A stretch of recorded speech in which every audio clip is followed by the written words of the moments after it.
The broadcast is now starting. All attendees are in listen-only mode. Okay, good afternoon. Welcome to Wilkin and Gutton Plan's webinar on the new guidance on qualified opportunity zones, what we know so far. My name is Bill McDevitt. I'll be moderating the panel today, and we have two speakers who are subject matter experts on the qualified opportunity zones and qualified opportunity funds. Our first speaker is Seffi Silverstein.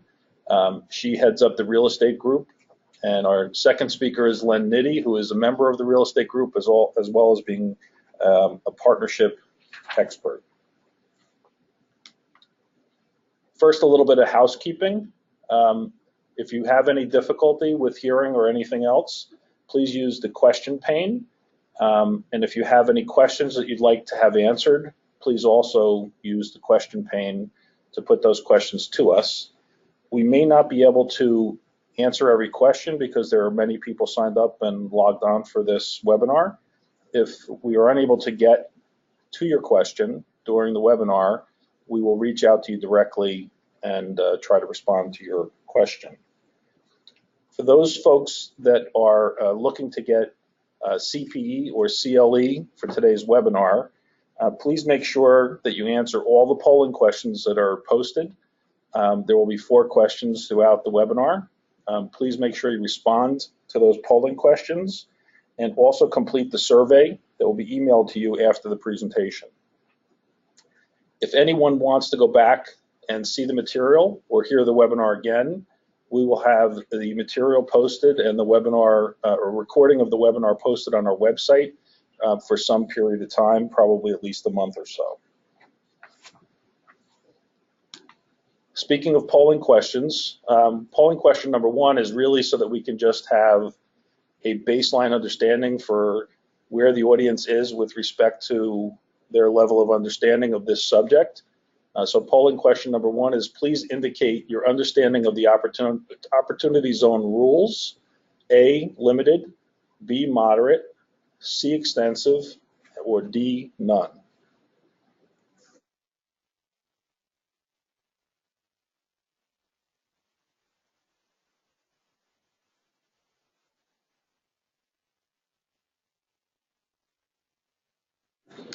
Okay, so the opportunity zones, the law was a key component of the Tax Cuts and Jobs Act, which was passed in December of 2017. Section 1400Z-1 and 2 implemented the zones and the tax benefits that come from the zones. Each state was authorized to define and designate particular census tracts as qualified opportunity zones, and all the states have designated the areas that are qualified as opportunity zones.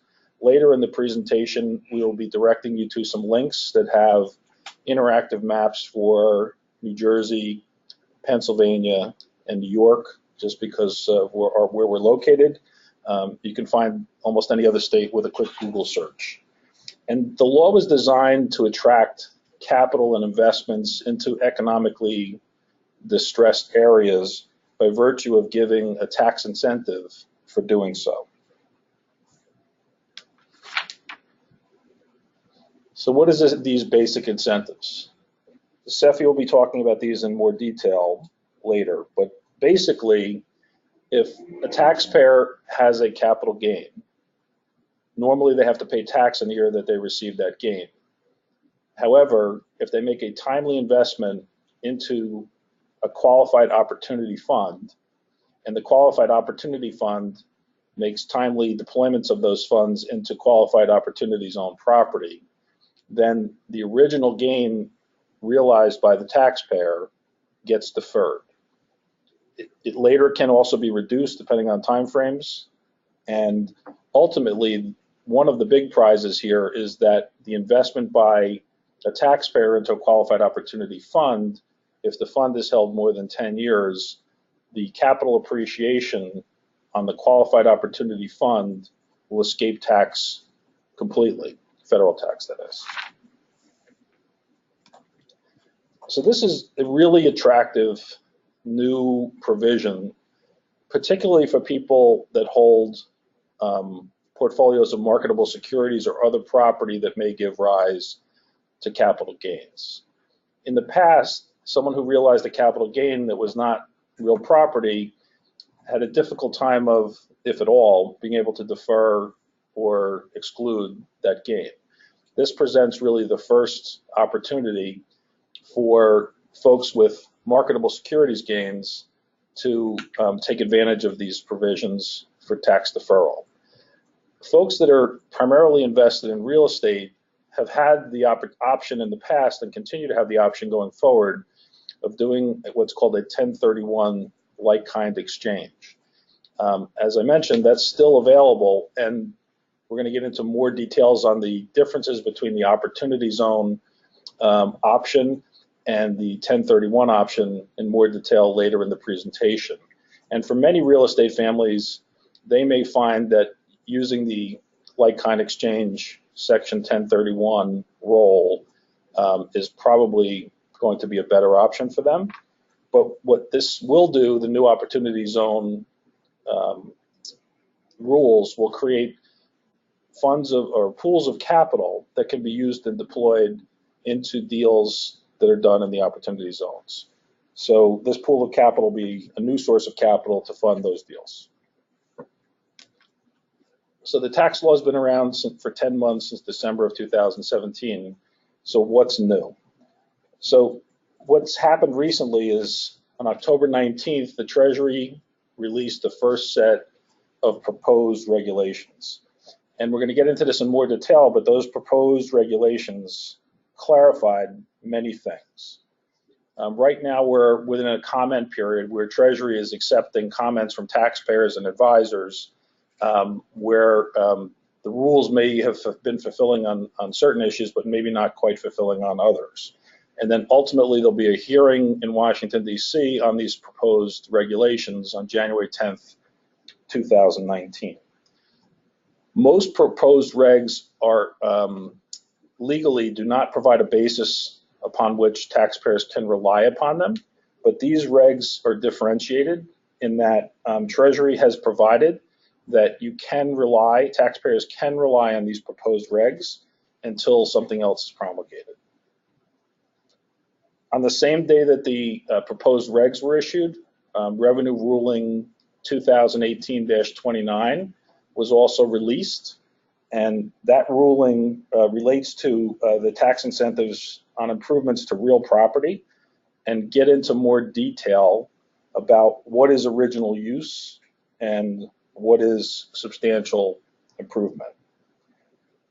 The regs, the proposed regs themselves speak to the fact that Treasury plans to issue further regulations, and their hope is to issue them soon, and the expectation is that those further regulations will come out by the end of the year. So now Seffi will explain in more detail some of the analysis on what makes this work. Okay, so let's begin with an overview of the tax benefits, which Bill briefly mentioned. For those who this program will apply, you have the option of the deferral of the payment of the tax on capital gains till December 31st, 2026. So this is a temporary deferral, and whatever gains that we are going to defer through 2026, at that point in time, tax will be owed. And for those who are going to engage in this type of venture, there'll have to be some planning for cash flow for the taxes that will be owed in 2026 when the gains will be taxable. Additionally, depending on the holding period, there can be a reduction in the taxable gain on the property that was sold. And finally, depending on the holding period, there can be an exclusion of the gain from the appreciation on the investment property. Okay. So which gains qualify for this deferral? Well, it must be a capital gain. It could be a short-term capital gain. It could be a long-term capital gain. The attributes of the gains, however, are preserved throughout the deferral period. Ordinary income does not qualify for this deferral, nor do capital gains between related parties qualify for the deferral. And for those who are in the world of real estate and familiar with, for example, Section 1250 gain, which represents gain that is taxed at 25% rather than the 20% capital gain due to the depreciation recapture, those gains do qualify for the deferral as well. So what's the holding period? The replacement period. The replacement period is within 180 days. Within 180 days, the gain amount would need to be reinvested. And this deferral of the gain is going to be reported on Form 8949. So for example, if the taxpayer has a gain and is electing to defer this gain, it'll report the gain in its tax year and then elect to defer it, and there'll be a zero effect and no taxable gain in the current year. Okay, so the tax benefits are based on holding periods. So if the property that is reinvested is held for 5 years, the taxpayer will receive a 10% step up in basis on the property sold, on the gain on the property that was sold. And if the taxpayer holds the property for an additional 2 years, for a total of 7 years, there's an additional 5% step up in basis for a total of 15%. So if the property is held 7 years, you'll have a basis of 15%. So in order to realize a full 7-year holding period by 2026, and the taxpayer will have to be invested in a new property by the end of 2019. After 2026, when tax will be paid on the gain that was deferred, if the taxpayer still holds the property for another 3 years for a total of 10 years plus 1 day, then if the property is sold, the gain on the appreciation of the reinvested property will be tax-free.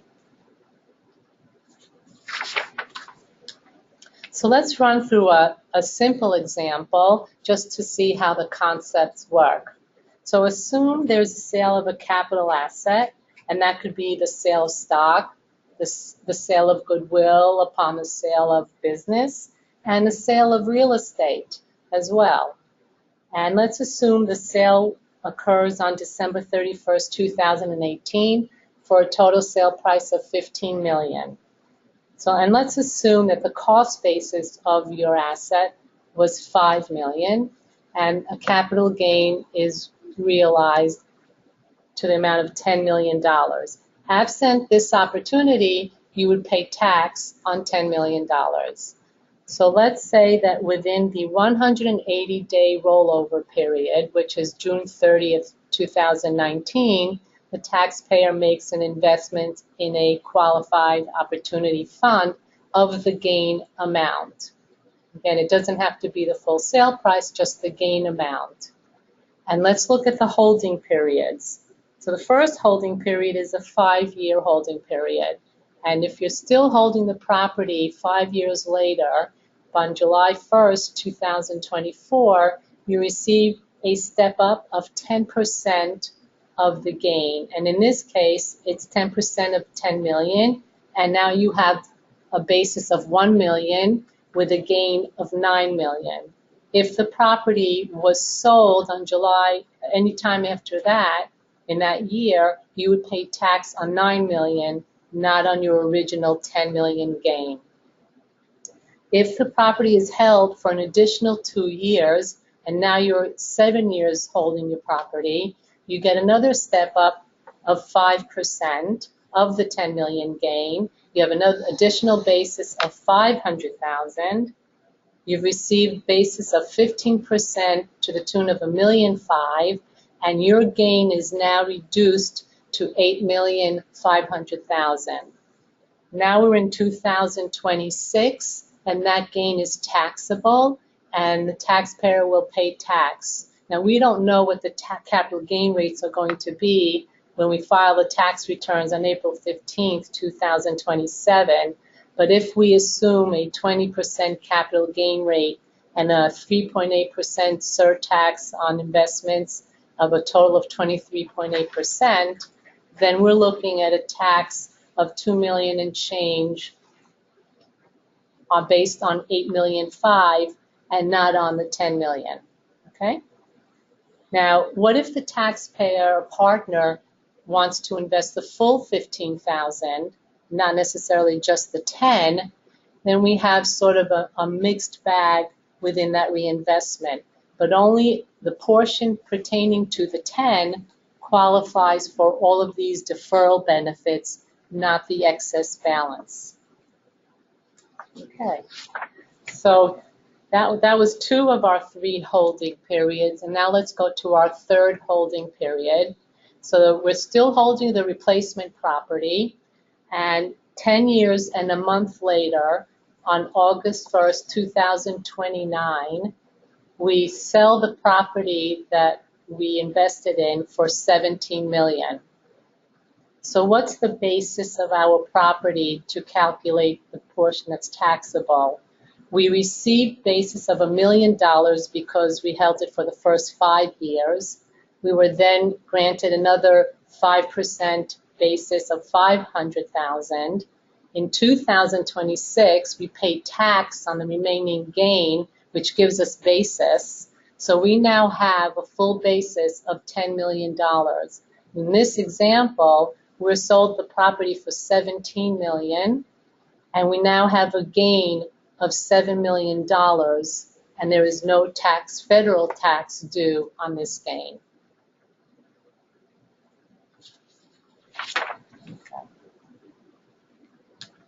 So which taxpayers are eligible to defer this gain?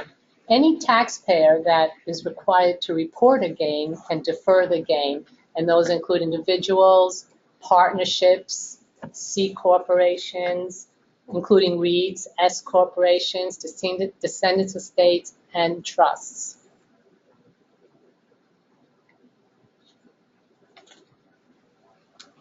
Okay. So we've reached our second polling question. And the polling question is, you do not need to have a capital gain in order to qualify for the tax benefits of qualified opportunity funds. A is true, B is false, and C is it depends.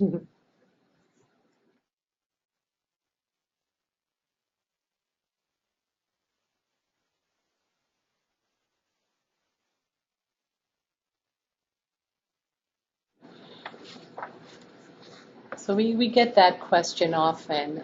Do we have to have, do you have to have a capital gain to go into this venture? And the answer is yes, you do. If you don't have a capital gain, then you don't really qualify for a qualified opportunity fund. Okay. So what about capital gains from pass-through entities? So a partnership or an S corp can elect to go into a qualified opportunity zone if it sells a property and decides to do that. If the election is done on the partnership level, then the partners are going to have to going along for the ride, and nothing is reported. The partners don't have a gain to report because it's being reported on the partnership level. So what if the partnership does not elect to roll over into a qualified opportunity fund? In that case, the gains get reported to the individual partners or S corporation shareholders, and in turn, each partner or shareholder can elect themselves whether they want to take the gain portion and reinvest in a qualified opportunity fund. So if you're receiving a K-1 reporting at the end of the year and it reflects a capital gain of $3 million and you want to go into a fund, then the 180-day rule is deemed to start on the December 31st of that calendar year of reporting. Alternatively, if it's in the better interest of the partner, they can request to understand what date the actual transaction occurred and use that date instead to see if the 180-day period is needed in order to identify a replacement property. So what if a partnership has two transactions and one sale results in a loss and the other results in a gain, and you have a net loss? You have a sale of one property that results in a loss of $10 million and a gain of another sale of a property with $7 million, and the net is $3 million. The partners will need to understand the gross up so that they can make the proper elections according to the different properties.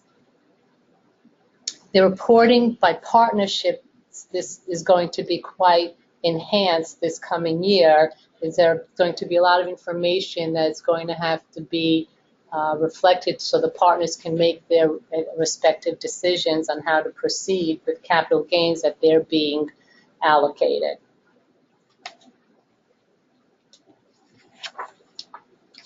Okay. So what is a qualified opportunity fund? It's a self-certified investment vehicle organized as a partnership or a corporation. It utilizes an investor's gains from a previous investment. It's for the purpose of investing in a qualified opportunity zone designated areas. The investment property needs to be acquired after December 31st, 2017. And the original use of the property begins with a fund, or the fund substantially improves the property. What about pre-existing entities? So the proposed regulations clarify that there is no prohibition to using a pre-existing entity, provided the pre-existing entity satisfies the requirements under the new code section, which is that the property was acquired by the Qualified Opportunity Fund by purchase after December 31st, 2017.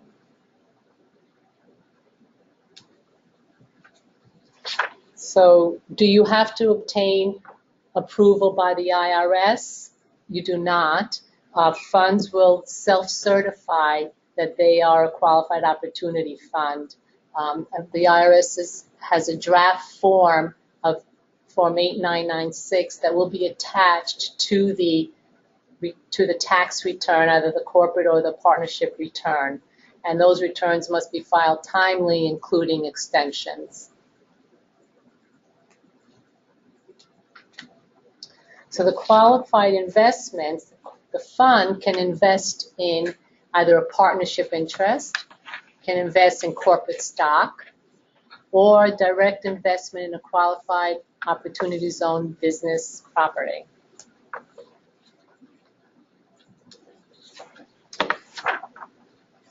Okay, so we're on to polling question number 3. Short-term gains convert to long-term gains once the replacement property is held for more than 12 months. A, true. B, false. C, it depends.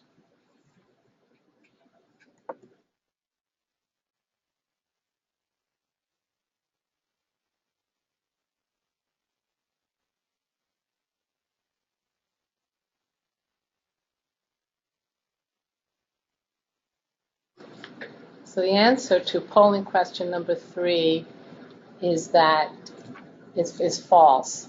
The short-term gains do not convert to long-term gains. If you are reinvesting a short-term gain, it stays short-term. In 2026, you will pay ordinary income tax rates on those short-term gains. Right. Just to put a little more color on that because we sometimes get confused between the two different holdings. So let's just imagine that someone sold a marketable security for the sake of discussion. Let's call it Amazon stock. They've only held it for a month, but had a gain, and so therefore they had a short-term gain in 2018 on the sale of Amazon stock for $1 million. If then in turn they take that $1 million and invest it in a qualified opportunity fund, and then hold that fund investment for 7 years, then the gain that is recognized in 2026 on the deferred Amazon gain, is what remains short term. So just to clarify. Okay.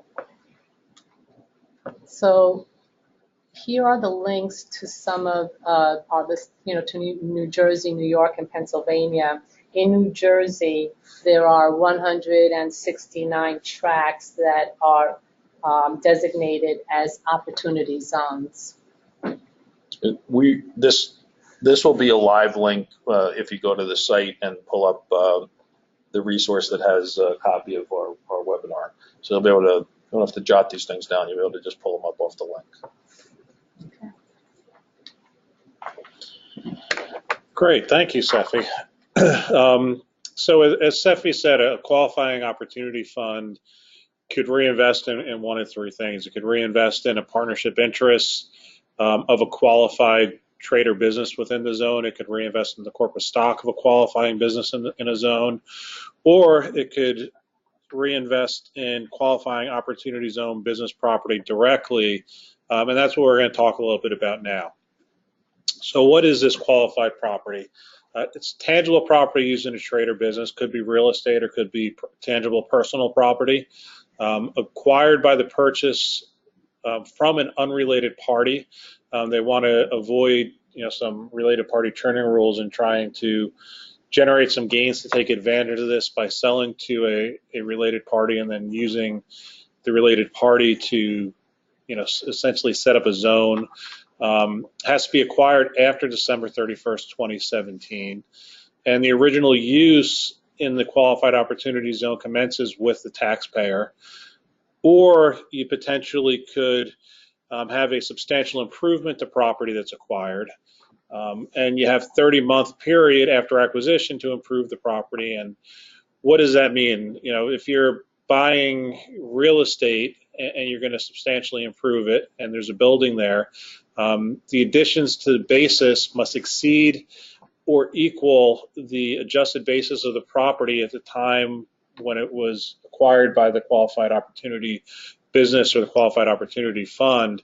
And as long as the additions to basement substantially improves it to that extent, where you have at least the improvements equaling the amount that was originally paid for it or the adjusted basis at the time.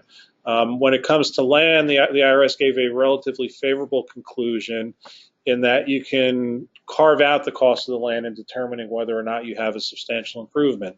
You would just look to what the basis is assigned to the building and compare that to the new costs and the new improvements or renovations.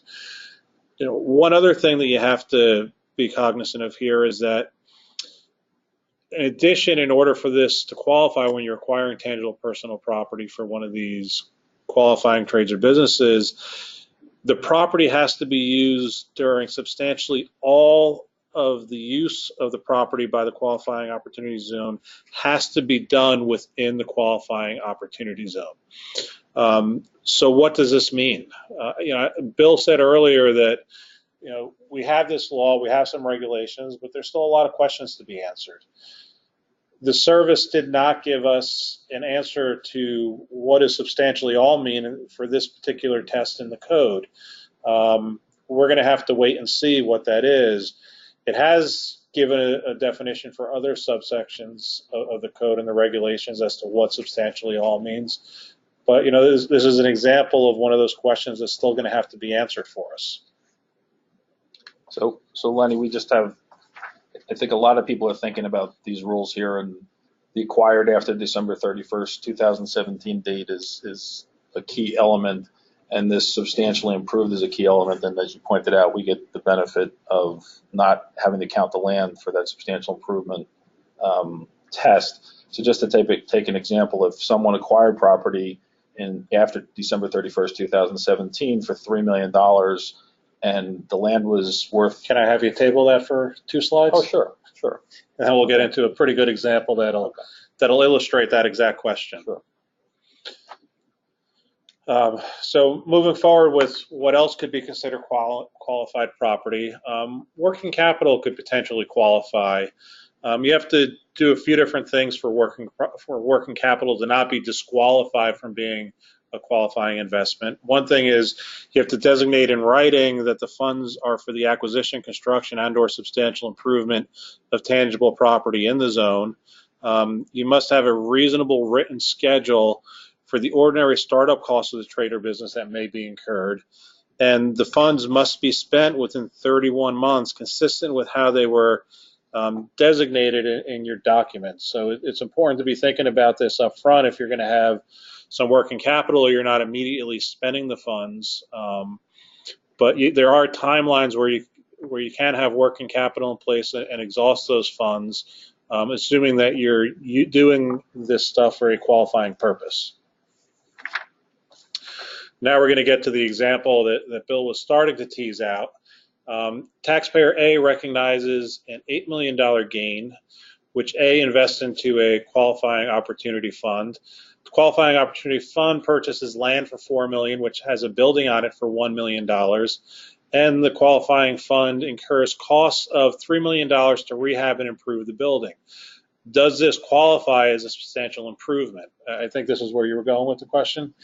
So if you just look at it in the face and you say that the improvements have to more than equal or exceed the basis of the original acquisition, you might say that it's not going to qualify, because if you look at, we bought land and a building for a total of $5 million and we only put $3 million of costs in, we certainly didn't exceed 50% of the costs.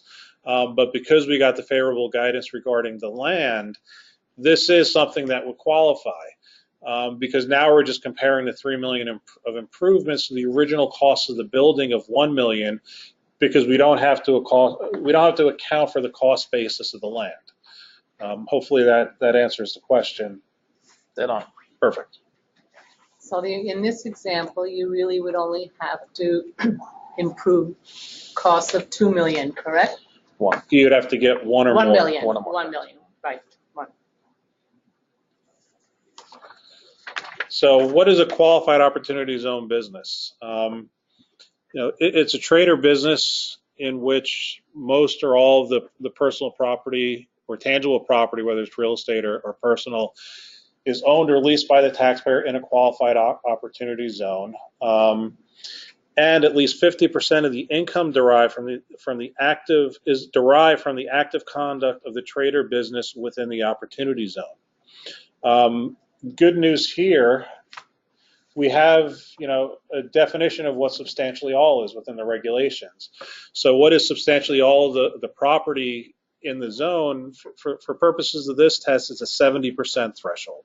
70% or more of the tangible property owned or leased by the trade or business is qualified opportunity zone property. In terms of the 50% test, if it's a startup business and you don't actually have sales yet, you're going to be deemed to automatically meet the test. And it's going to be considered as if you had 100% of your sales derived from the active conduct of a trade or business in the zone. Unfortunately, there are some businesses excluded. First on the list is commercial golf courses. I wish that this would spur economic growth and developing a few more golf courses personally. Also included are other sin types of business, tanning salons, gambling facilities, sale of alcohol, I guess more of the liquor store type of establishments as opposed to a restaurant. Also, I think hot tub facilities are going to be not considered to be good businesses either. Whatever they are. So, what a qualifying opportunity fund has to meet certain thresholds. And the fund must own at least 90% of the assets in qualifying opportunity zone property, whether it's ownership of partnership interests, corporate stock or directly into the tangible assets that it's holding. It has to be at least 90% of the assets in the fund. And it's measured twice a year. It's measured on the last day of the first 6-month period. So if it was a calendar year, it'd be measured at June 30th, and the last day of the fund's taxable year, or December 31st. You self-certify this to the service every year using Form 8996, and essentially you go through a calculation of what are all of your assets, what is 90% of the assets, and then you compare that to what is actually qualifying property. Should you not comply with this 90% test, there's penalties. They're going to charge you a penalty of the shortfall at the IRS underpayment rate, which is currently at 5%. If there's a partnership, the penalty is taken into account by each partner based on their pro rata percentage of the underlying assets. There is a reasonable cause exception within the regulations.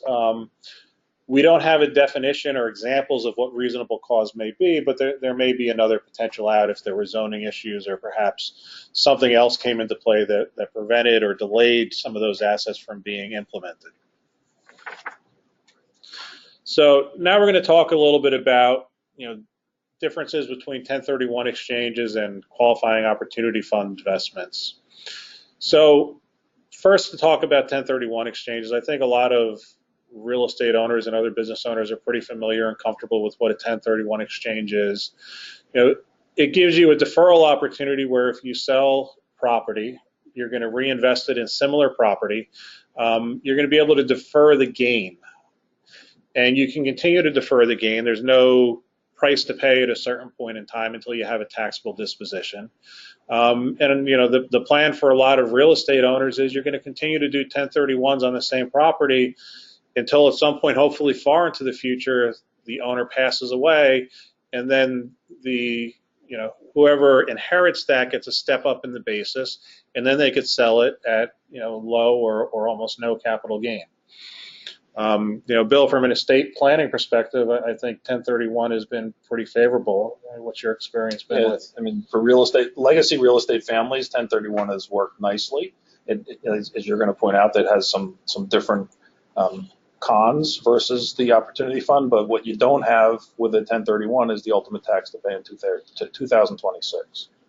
Another positive of 1031 exchanges is your investment's not restricted to certain economically distressed areas. There's much more flexibility for where the reinvestment property could be. On the downside, with the recent tax law changes, only real property exchanges now qualify. So you could only exchange real property for real property. There's also some other restrictions in that, unless you find the perfect match for your property and that owner wants to exchange with you directly, you have to involve a qualifying intermediary. And, the qualifying intermediary has to take all the funds and reinvest on your behalf. There's some additional costs and complexities to needing to do that. Full proceeds that you're receiving have to be completely reinvested. And, there are potential challenges for pastor entities. Take an S Corp, for example. The S Corp has to be the seller and also the reinvestor or the acquirer of the replacement property.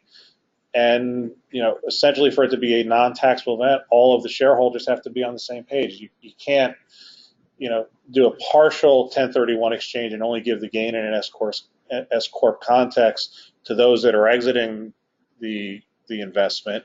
It'd have to go pro rata to all the different owners. So it's very difficult with an S Corp to do a 1031 and have everybody not be on the same page.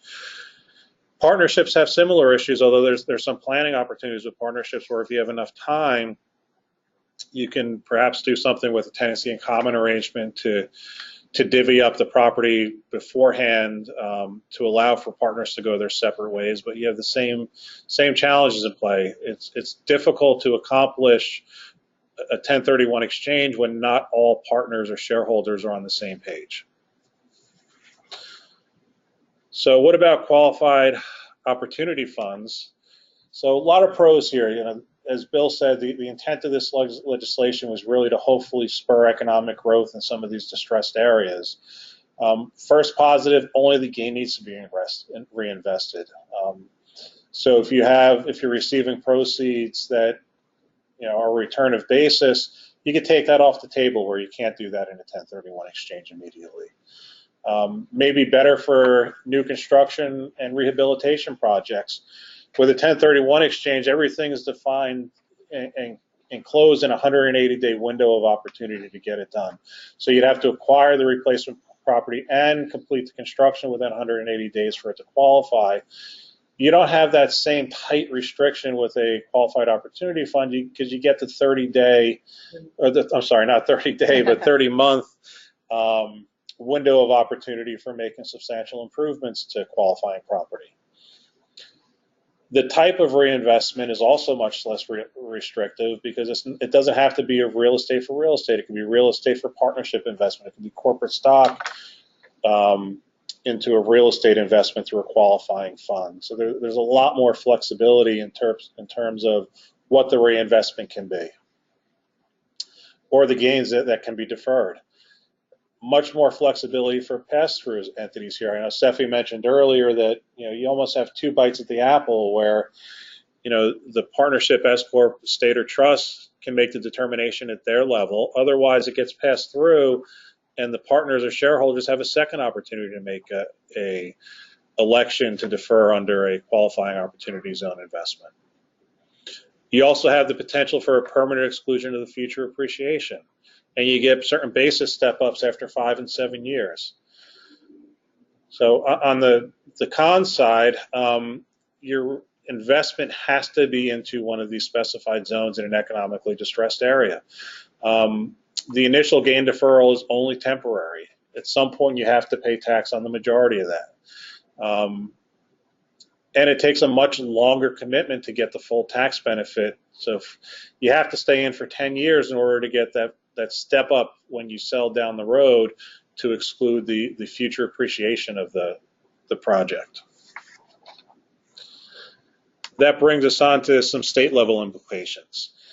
So what about New Jersey? What is New Jersey going to do? I could tell you I was at the governor's conference last month, and all New Jersey wanted to talk about, and all the officials from New Jersey wanted to talk about, these qualifying opportunity zones. And this was the governor's conference on housing.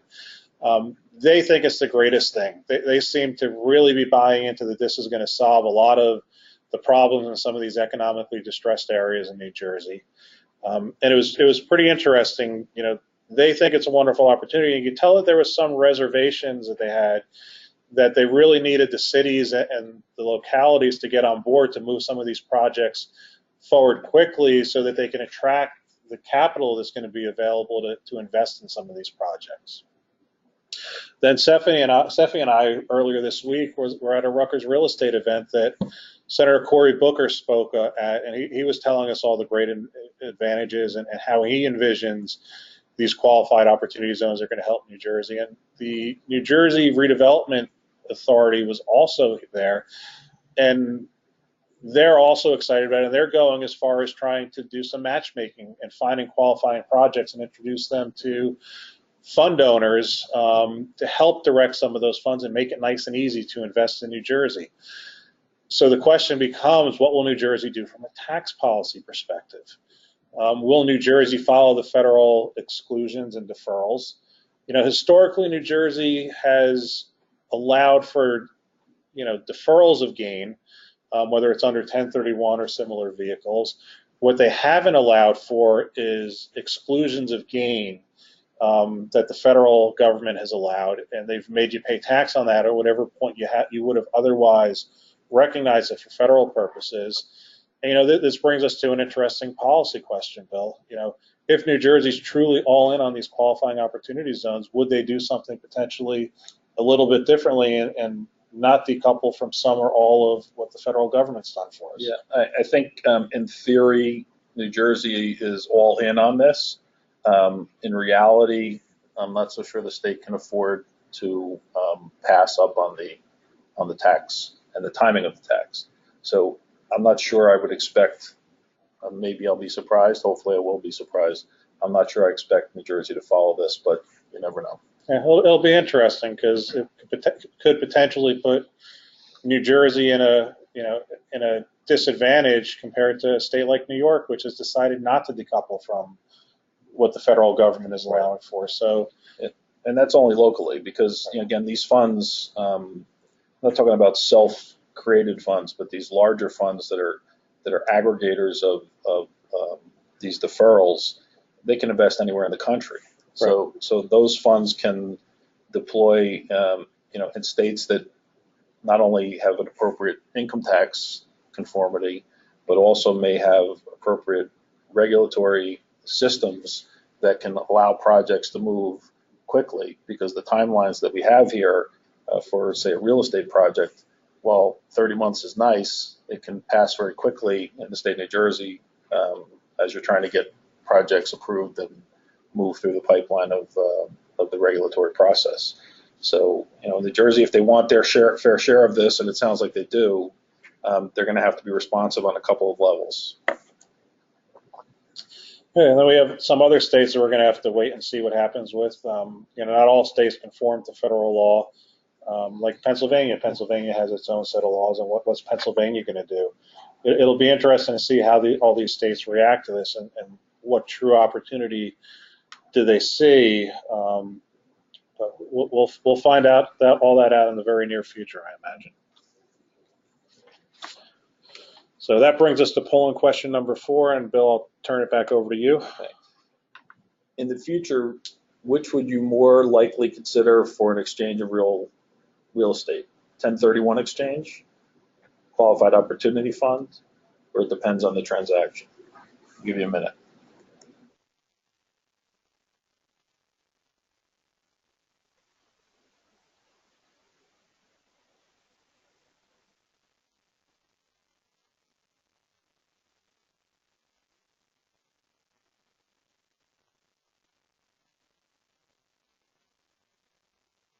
Give it a minute. Almost everybody's depends on the transaction. Okay, so we're just looking at the results of that question, and almost everyone it depends on the transaction. And if you get down to the smaller set of it doesn't depend on the transaction, the rest of that group is leaning towards a 1031. Yeah, I think that's consistent with what you said initially, is that 1031 is still going to make sense for a lot of real estate deals if you could find the right property to reinvest in. Right. Because you can continue to push that forward, that gain deferral forward, and yeah. Again, if you're used to holding real estate on both sides, both what you had in the past and you've sold, and what you're about to acquire, and you do a 1031, the main advantage is not having to pay tax on the first sale in 2026. That's pretty powerful advantage to the 1031 in a real estate exchange. So get into the timeline a little bit. Designation of a qualified opportunity zone, if they've been now designated, they remain in effect through December 31st, 2028. I think one concern that some taxpayers and some other professionals had when the tax law came out is, what happens if I sell the property after December 31, 2028, and that zone is no longer qualified? It's taken off the list. Could I still make the election to step up my basis and essentially exclude the gain? And what we got from the regulations is, yes, you can still, even if the zone is removed from being qualified, you can continue to hold that and make the election to step up your basis and exclude the gain, as long as the property is sold or the investment is sold before December 31 or up until December 31 of 2047. So we had one question that popped up on the state tax discussion. Maybe it'd be appropriate to address it now before we get into this area.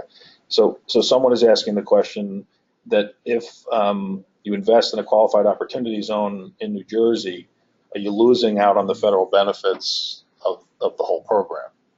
Yeah, you're certainly not losing out on the federal benefits. It's just a question of whether the benefits will extend down to New Jersey's level of taxation.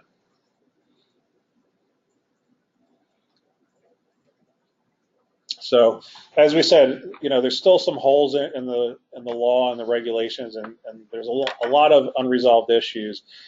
And, I think this first one is going to be an issue for a lot of our clients, Bill. Certainly if you buy land in the zone that has whether it's unimproved or improved, and you just bought it through a qualifying opportunity fund, it's good. It qualifies as long as you substantially improve it. But what if you already own the land? You have the raw land. It's in the zone. You want to improve it. You want to do the right thing. You want to use this economic, incentives, and whether the improvements would be funded through outside investors or by existing owners. What do you think may happen here from a policy perspective? So as a policy matter, I guess that rule about acquiring the property after December 31st, 2017 really doesn't make a lot of sense to me, just taking that in a vacuum. And again, an existing owner, the example that you're teasing out here, an existing owner who hasn't taken the time to develop a particular site, maybe because of many factors, one of which may be that it was in a distressed area. Now that they have this window of opportunity to utilize the provisions of the qualified opportunity zones, it would make sense to me that from a policy perspective, what difference would it make if it's a new buyer who acquired that property or that it's an existing buyer who's had it for a number of years who develops the property? The end result is that the area that's somewhat distressed is gaining the benefit of an improvement within its confines. So we're hopeful, and we've had some discussions with some other advisors and talking to folks in Treasury. And Treasury with these regs was, believe it or not, although it seems really complicated, was really pro-taxpayer and trying to make this program work because it's got a limited time frame to perform. And they were trying to cut out and be practical in some of the steps and some of the rules that they instituted. Some of the folks that I've spoken to are hopeful that there'll be a carve out for people who have existing property and that improve that property and put, say, a building on it after December 31st, 2017. But at this moment, there's no certainty about that point. Right, and I think, unfortunately, taxpayers in that situation are still in a wait-and-see mode, see if they could take advantage of this.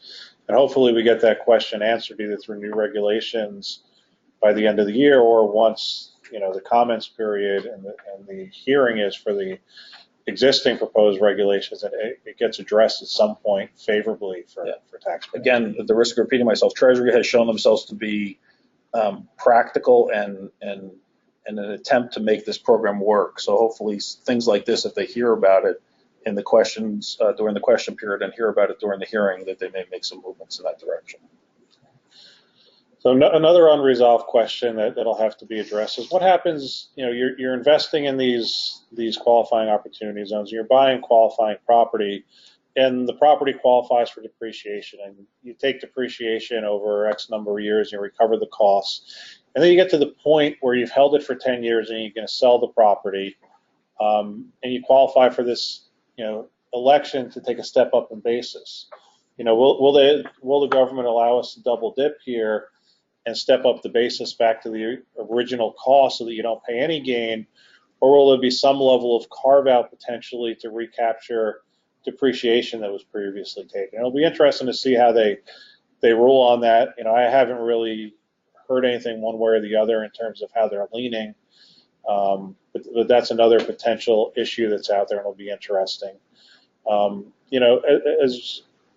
Meeting the initial use test for purchase of land, because as we said, for it to be qualifying property, the initial use has to begin with the taxpayer in a qualifying opportunity zone.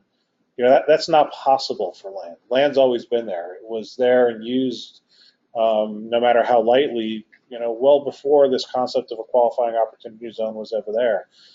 Hopefully when the regulations are finalized and additional ones provided, there will be some level of exception for land within the zone where you could treat it as meeting the use test so that you don't have an issue with, the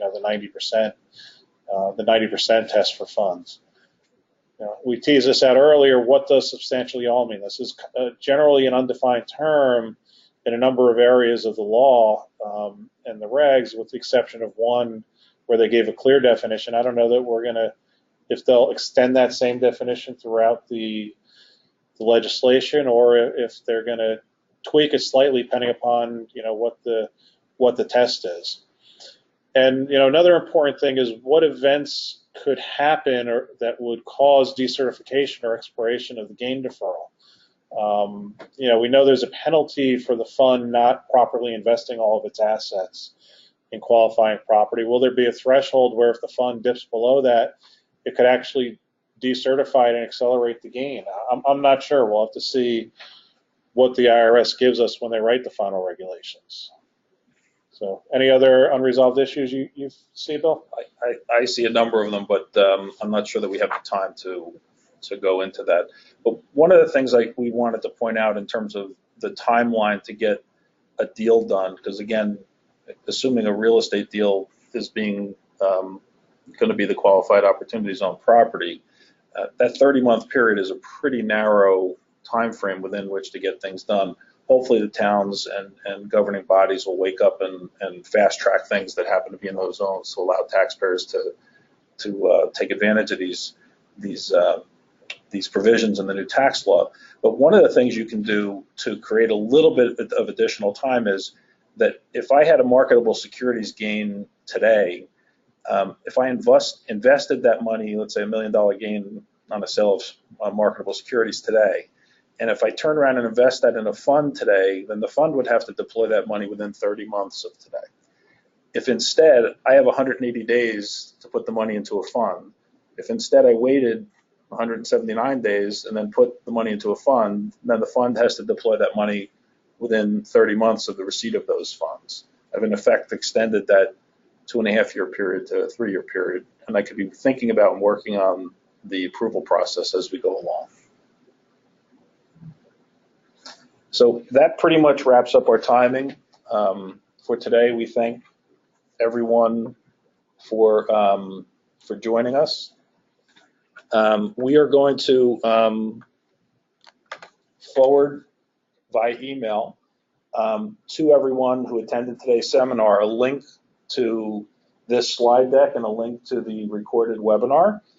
Embedded in the slide deck or the recorded webinar will be the links that will get you to the state sites that will, or interactive sites that will show you exactly down to the street address where these zones are. If you have any difficulty with those things, please reach out to contact any of us directly. I'd like to thank Len Nitty and Seffi Silverstein for doing a terrific job explaining this all in a way that hopefully we can all gain a better level of understanding about how to capitalize on this. And if you have any questions, feel free to reach out to any of us directly. Thank you very much.